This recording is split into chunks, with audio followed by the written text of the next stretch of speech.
हो गया खेल। उत्तर प्रदेश की राजनीति में एक बार फिर ऐसा फैसला हुआ है जिसने गांव से लेकर राजधानी तक हलचल मचा दी है। यूपी पंचायत चुनाव पर अब ब्रेक लग चुका है। सरपंच, प्रधान, बीडीसी और जिला पंचायत सदस्य चुनने का हक जनता को अब तय समय पर नहीं मिलेगा। अब ये चुनाव सीधे 2027 के विधानसभा चुनाव के बाद ही कराए जाने की पूरी संभावना है।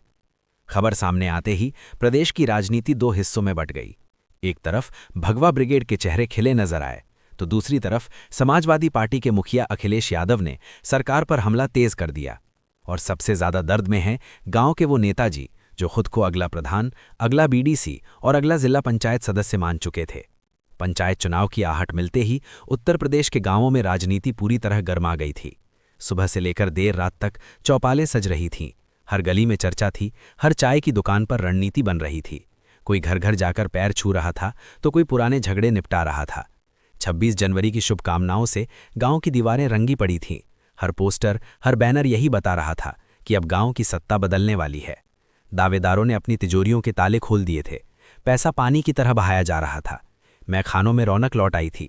बेरोजगार युवाओं को खर्च के नाम पर नोट थमाए जा रहे थे। हर किसी को भरोसा था कि बस कुछ ही दिनों में चुनाव की तारीख आएगी। लेकिन अचानक एक खबर आती है और पूरा माहौल सन्न हो जाता है। खबर ये कि अप्रैल मई में पंचायत चुनाव नहीं होंगे। ये चुनाव अब 2027 के विधानसभा चुनाव के बाद ही कराए जा सकते हैं। इस खबर ने जहां उम्मीदवारों की रातों की नींद उड़ा दी, वहीं वोटरों के चेहरों से मुस्कान छीन ली। करीब 6 महीने की मेहनत, लाखों रुपए का खर्च और गांव-गांव में बनाई गई पकड़, सब पर पानी फिर गया। गांव के नेताजी फूट फूट कर रो रहे हैं। कोई लखनऊ फोन लगा रहा है तो कोई दिल्ली में अपने नेताओं से गुहार कर रहा है। हर कोई बस एक ही सवाल पूछ रहा है, क्या सच में चुनाव नहीं होंगे? अब सवाल उठता है कि आखिर पंचायत चुनाव टन क्यों रहे हैं? इसकी सबसे बड़ी वजह है जनगणना 2027। 22 जनवरी को भारत के रजिस्ट्रार जनरल और जनगणना आयुक्त के कार्यालय ने जनगणना 2027 का पूरा कार्यक्रम जारी कर दिया है। ये भारत की 16वीं जनगणना होगी और पहली बार ये पूरी तरह डिजिटल होगी। 1 अप्रैल 2026 से 30 सितंबर 2026 तक पूरे देश में हाउस लिस्टिंग का काम चलेगा। इसके बाद 1 फरवरी से 28 फरवरी 2027 तक जनसंख्या की वास्तविक गिनती की जाएगी। जनगणना का मतलब सिर्फ लोगों की गिनती नहीं होता, इसमें पूरा प्रशासनिक अमला झोंक दिया जाता है। उत्तर प्रदेश के 75 जिलों में करीब 50 से 60 हजार कर्मचारी जनगणना के काम में लगाए जाएंगे। शिक्षक, शिक्षामित्र, लेखपाल, ब्लॉक अधिकारी, तहसीलदार, एसडीएम, सीडीओ और डीएम तक सबकी ड्यूटी जनगणना में लगेगी। ऐसे में सरकार और राज्य निर्वाचन आयोग के पास पंचायत चुनाव कराने के लिए न पर्याप्त कर्मचारी होंगे और न ही प्रशासनिक ताकत। यही वजह है कि पंचायत चुनाव की तैयारी धीरे धीरे ठंडी पड़ती चली गई। राजनीतिक दलों को भी इसकी भनक पहले से थी, इसीलिए प्रचार के पहिए अचानक रुक गए। भाजपा के सूत्र साफ कहते हैं कि विधानसभा चुनाव से पहले पंचायत चुनाव कराना काफी जोखिम भरा फैसला हो सकता है। पहला खतरा ये कि गांव में ही पार्टी के कार्यकर्ताओं के बीच आपसी रंजिश बढ़ जाएगी। दूसरा खतरा ये कि टिकट न मिलने पर नाराज कार्यकर्ता दूसरे दलों में जा सकते हैं। तीसरा खतरा ये कि अगर जिला पंचायत और क्षेत्र पंचायत चुनाव में पार्टी का प्रदर्शन कमजोर रहा तो उसका सीधा असर विधानसभा चुनाव पर पड़ेगा। 2021 के पंचायत चुनाव का अनुभव भाजपा आज भी नहीं भूली है। उस समय पहले चरण के नतीजों ने सरकार और संगठन को काफी परेशान कर दिया था। डैमेज कंट्रोल में काफी वक्त और मेहनत लगी थी। इसी वजह से सरकार और संगठन दोनों फिलहाल पंचायत चुनाव नहीं चाहते।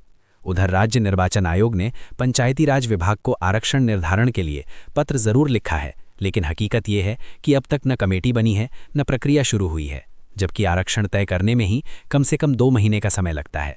पंचायती राज विभाग के अधिकारी भी खुद संकेत दे रहे हैं कि फिलहाल चुनाव की कोई ठोस तैयारी नहीं है।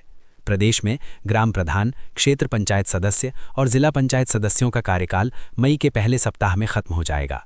वहीं ब्लॉक प्रमुख और जिला पंचायत अध्यक्षों का कार्यकाल जुलाई के पहले सप्ताह में पूरा होगा। अगर समय पर चुनाव नहीं हुए तो इन संस्थाओं में सरकार रिसीवर नियुक्त कर सकती है, यानी जनता की चुनी हुई सरकार की जगह अधिकारी गांव की सत्ता संभालेंगे।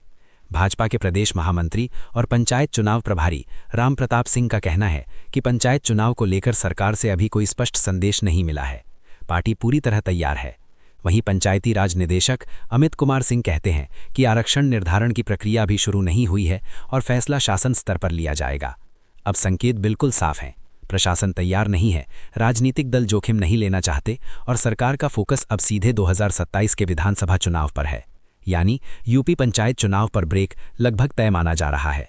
गांव के नेताजी आज भले रो रहे हों, लेकिन उत्तर प्रदेश की राजनीति में असली लड़ाई अब विधानसभा चुनाव में ही लड़ी जाएगी और पंचायत की सत्ता का फैसला अब जनता 2027 के बाद ही करेगी। अगर वीडियो थोड़ी सी भी जानकारी लगी हो तो वीडियो को लाइक करें और शेयर भी करें और इस चैनल को सब्सक्राइब करना न भूलें।